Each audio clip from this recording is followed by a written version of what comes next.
আসসালামু আলাইকুম এভরিওয়ান। আশা করি সবাই অনেক ভালো আছেন। আচ্ছা, আমরা যখন মুভি দেখি তখন মুভির একটা জগতে হারিয়ে যাই। ব্যাপারটা নিশ্চয়ই সবার সাথেই হয়। আর আমরা যখন মোবাইলে কারো একটা ব্লগ দেখি তখন আমরা ওই ব্লগিংয়ে হারাই না, আমরা হারাই ওই মানুষটার মধ্যে। কত টাকা হলে ও ঘুরতে যেতে পারে? বেশিরভাগ মানুষের মাথায় এটাই ঘুরে। না জানি কত ভালো আছে, না জানি কত টাকা কামাই করে, না জানি কিভাবে গেছে।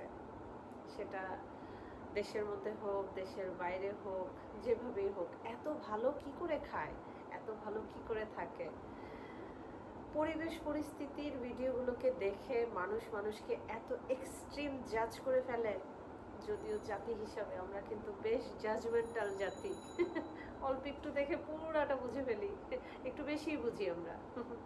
শোনেন, এটা একটা মুভির মতো, এটা একটা শুটিংয়ের মতো।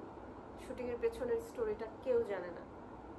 যতক্ষণ শুটিং হয় ততক্ষণ, তারপর কাটছাট করে সুন্দর করে একটা মুভি বানিয়ে মুভিটাকে প্রেজেন্ট করা হয়। আমরা সেই মুভির ভিতরে ঢুকে যাই, মুভির সৌন্দর্যের ভিতরে ঢুকে যাই, ইমেজিন করি যে ইস, যদি ওই দেশটায় যেতে পারতাম, ইস এই নায়িকাটার মতন হতে পারতাম, এই নায়কটা খুব সুন্দর, এরকমটাই। হ্যাঁ, বাট ব্লগিংয়ে যেটা দেখলাম, মানুষ প্রচণ্ড জাজমেন্টাল হয়ে যায়।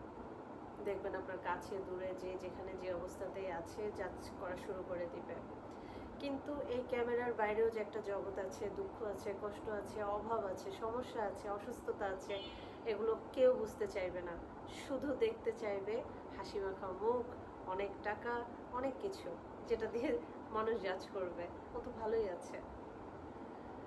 তো যাই হোক, ভিডিওর লাইফটা আসলে আলাদা, মানুষের ব্যক্তি জীবনটা আসলে আলাদা। দুইটাকে কোনো দিন এক করবেন না। সবাই অনেক ভালো থাকবেন। দেখা হবে নেক্সট ভিডিওতে। আল্লাহ হাফেজ।